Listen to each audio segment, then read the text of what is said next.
Halo, selamat pagi semuanya. Kali ini saya akan menjelaskan materi lanjutan pada topik yang kedua, yaitu mencermati sistem peradilan di Indonesia. Topik ini masuk ke dalam bab sistem dan hukum peradilan di Indonesia. Mari kita lihat bersama. Tapi sebelumnya kalian perlu mengetahui terlebih dahulu terkait dengan tata hukum. Apa sih itu tata hukum? Tata hukum merupakan hukum positif atau hukum yang berlaku di suatu negara pada saat sekarang. Tata hukum ini bertujuan untuk mempertahankan, memelihara, dan melaksanakan tertib hukum bagi masyarakat suatu negara, sehingga dapat dicapai ketertiban di negara tersebut.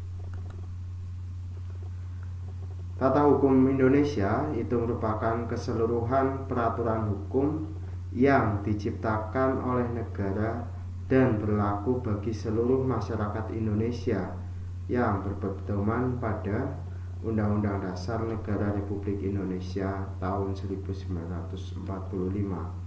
Kita ketahui bersama bahwa Undang-Undang Dasar 1945 itu merupakan dasar hukum tertinggi, dasar hukum tertinggi di negara Indonesia.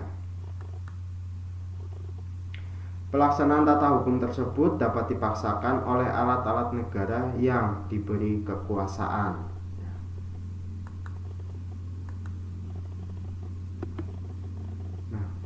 Kita sekarang akan melihat makna lembaga peradilan. Lembaga peradilan itu merupakan wahana bagi setiap rakyat yang mencari keadilan untuk mendapatkan haknya sesuai dengan ketentuan hukum yang berlaku. Lembaga sistem peradilan di Indonesia atau nasional sama artinya dengan pengadilan negara, yang artinya lembaga yang dibentuk oleh negara sebagai bagian dari otoritas negara di bidang kekuasaan kehakiman dengan sumber hukumnya peraturan perundang-undangan yang berlaku di dalam negara.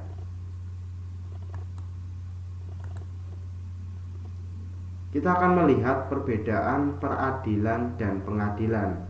Kadang antara peradilan dan pengadilan itu sering keliru, Peradilan itu menunjuk pada proses mengadili perkara sesuai dengan kategori perkara yang diselesaikan. Sedangkan pengadilan ini menunjuk pada tempat untuk mengadili perkara atau tempat untuk melaksanakan proses peradilan guna menegakkan hukum. Jadi jelas ini perbedaan antara peradilan dengan pengadilan. Jangan sampai keliru.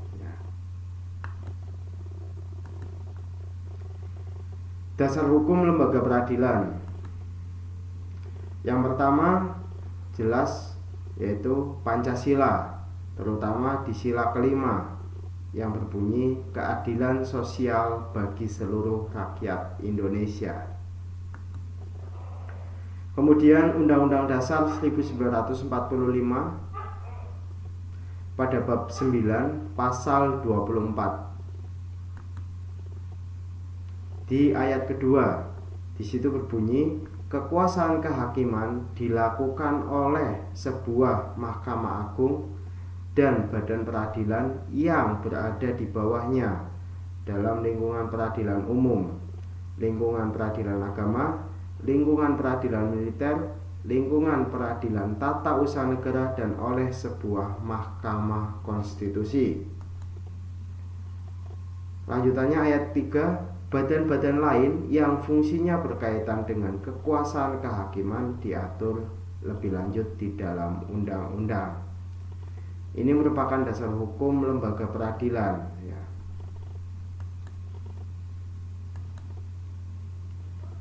Kemudian kita akan melihat tadi di ayat ketiga kan badan hukum yang lain diatur lebih lanjut di dalam undang-undang. Nah, undang-undang organik itu sendiri adalah undang-undang yang dibuat berdasarkan Undang-Undang Dasar 1945, undang-undang yang dibuat berdasarkan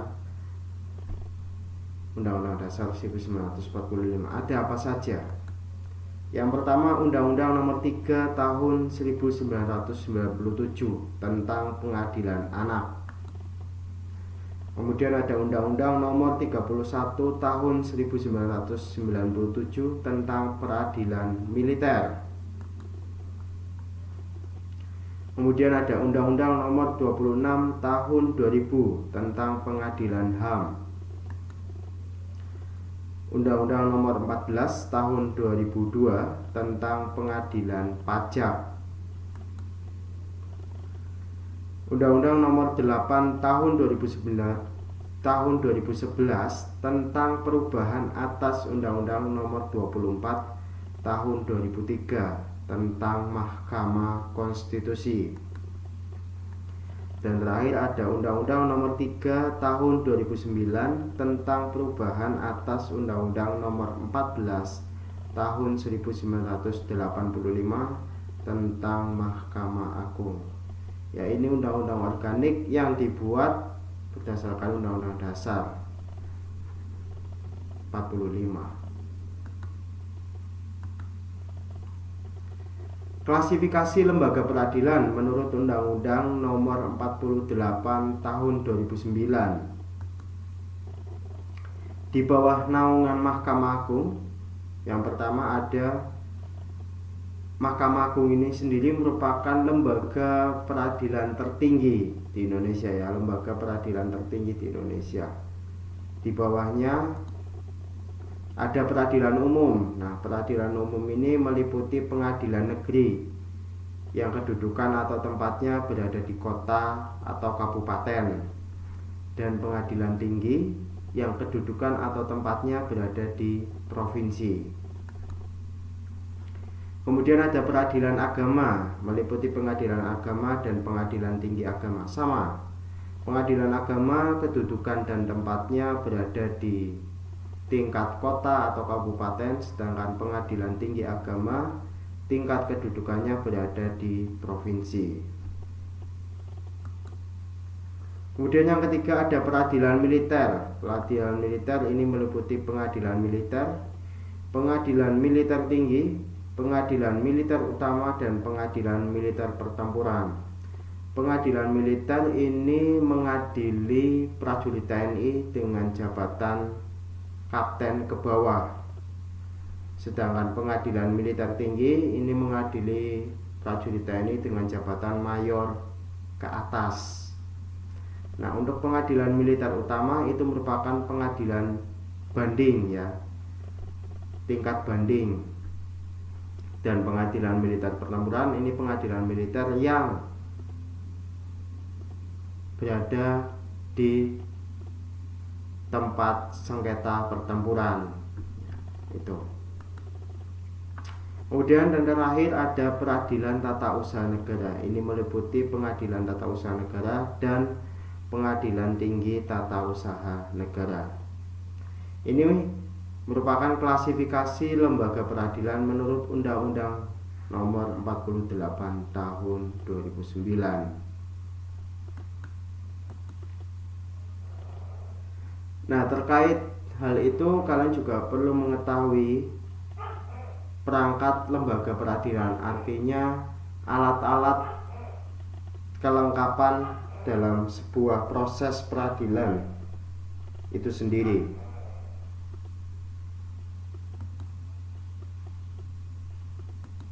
Perangkat lembaga peradilan ini bertujuan membantu dalam menyelesaikan permasalahan yang sedang diadili. Nah, kita akan melihat satu persatu. Pada pengadilan negeri, perangkat yang terdiri ada pimpinan. Pimpinan terdiri dari seorang ketua dan seorang wakil ketua. Kemudian hakim yang merupakan pejabat pelaksana kekuasaan kehakiman. Kemudian ada panitera yang dibantu oleh wakil panitera, panitera muda, dan panitera muda pengganti. Sekretaris dan jurusita yang dibantu oleh jurusita pengganti. Ini perangkat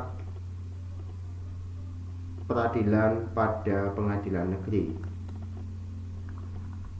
Pada pengadilan tinggi, perangkatnya terdiri atas pimpinan yang terdiri dari seorang ketua dan wakil ketua, kemudian ada hakim anggota, panitera, dan sekretaris. Untuk Mahkamah Agung, perangkat lembaga peradilannya juga sama dengan pengadilan tinggi ya. Kemudian perangkat peradilan agama.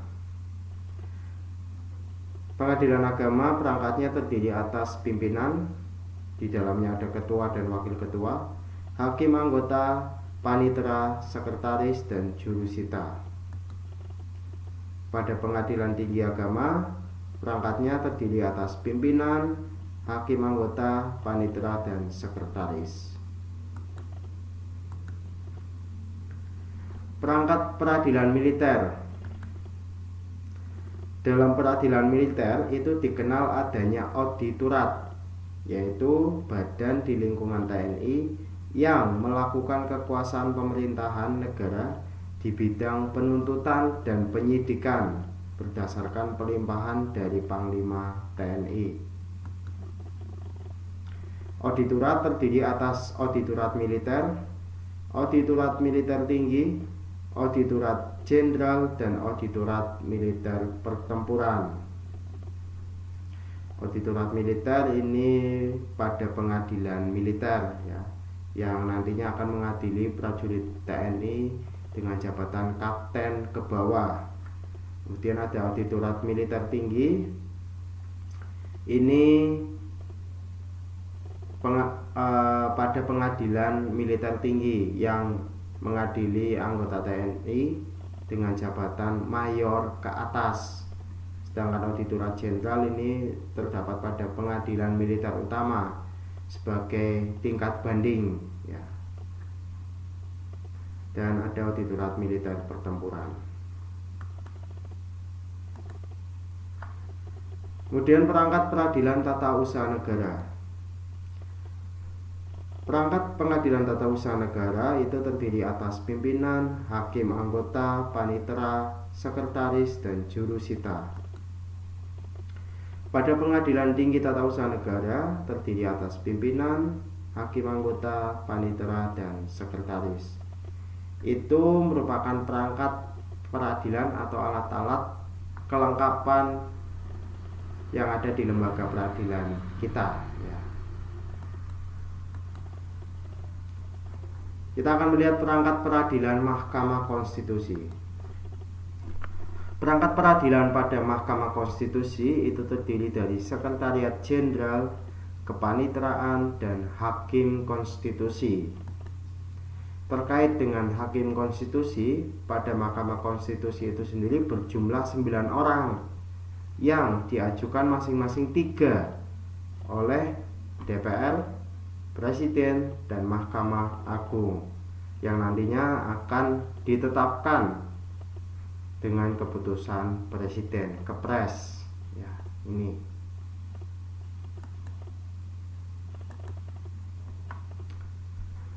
kita akan melihat tingkatan lembaga peradilan. Sesuai peran dan fungsinya, lembaga peradilan ditempatkan secara hierarki. Artinya hierarki yaitu tingkatan ya. Tingkatan yang meliputi yang pertama pengadilan tingkat pertama, ini diwakilkan oleh pengadilan negeri. Kemudian yang kedua ada pengadilan tingkat kedua, diwakili oleh pengadilan tinggi tingkat kedua atau banding. Dan terakhir yang merupakan puncak dari segala peradilan yaitu kasasi, diwakili oleh Mahkamah Agung. Ini terkait dengan tingkatan lembaga peradilan di Indonesia. Sekarang kita akan melihat peran dari lembaga peradilan pada masing-masing peradilan. Yang pertama kita akan melihat peran lingkungan peradilan umum. Pengadilan negeri ini berperan dalam proses pemeriksaan, memutuskan dan menyelesaikan perkara pidana dan perdata di tingkat pertama. Kemudian pengadilan tinggi berperan dalam menyelesaikan perkara pidana dan perdata pada tingkat kedua atau banding. Dan terakhir, Mahkamah Agung ini berperan dalam proses pembinaan lembaga peradilan yang berada di bawahnya.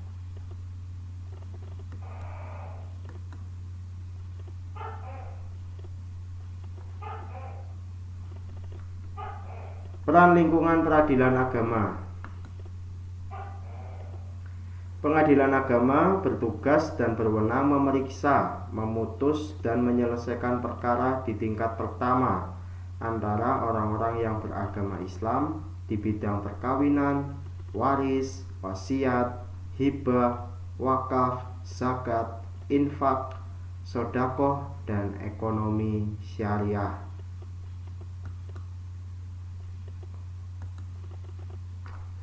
Peran lingkungan peradilan tata usaha negara. Peradilan tata usaha negara ini berperan dalam proses penyelesaian sengketa tata usaha negara.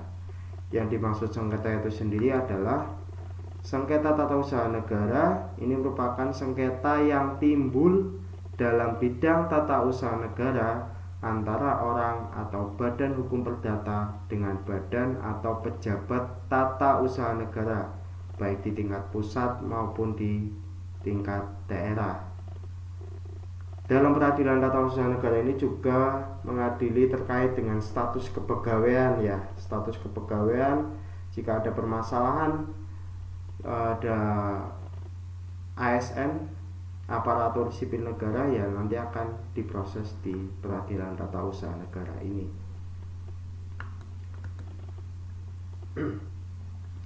Peran lingkungan peradilan militer ini mengadili tindak pidana yang dilakukan oleh seseorang dengan status masih prajurit militer berdasarkan undang-undang. Jadi ini khusus untuk anggota TNI saja, ya. Terus kemudian mengadili suatu golongan prajurit berdasarkan dengan undang-undang. Dan terakhir ada atas keputusan Panglima dengan persetujuan Menteri Kehakiman, prajurit juga dapat diadili secara langsung pada peradilan militer.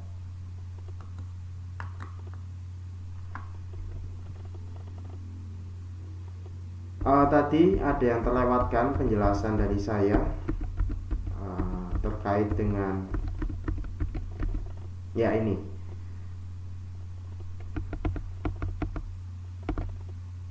Mahkamah Agung selain dia berperan dalam proses pembinaan lembaga peradilan, Mahkamah Agung ini juga mempunyai kewenangan, yaitu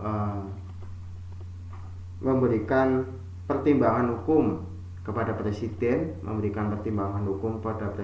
dalam permohonan gerasi dan rehabilitasi, ya. Jadi yang memberikan pertimbangan hukum terkait gerasi dan rehabilitasi itu adalah Mahkamah Agung. Sedangkan untuk Mahkamah Konstitusi itu sendiri, Mahkamah Konstitusi ini memiliki kewenangan memutuskan sengketa antara lembaga negara. Jika ada lembaga negara yang saling bersengketa, nanti akan diproses di Mahkamah Konstitusi. Selain itu, menguji undang-undang, ya. Memutuskan pembubaran partai politik, dan juga Mahkamah Agung mempunyai kewajiban memberi putusan atas usulan DPR jika presiden melakukan suatu tindakan pelanggaran berat seperti korupsi, penyelewengan. Itu Mahkamah Konstitusi yang harus memberikan putusan atas usulan dari DPR, ya. Yaitu tambahan sedikit terkait materi tentang mencermati sistem peradilan di Indonesia. Jika ada pertanyaan atau kurang jelas terkait dengan penjelasan materi hari ini, silakan bisa langsung tanyakan di dalam kolom komentar. Jika materi ini membantu kalian dalam belajar, bisa kalian berikan like pada videonya. Tetap jaga kesehatan, semangat dalam belajar, terapkan selalu 3M, menggunakan masker, mencuci tangan, dan menjaga jarak.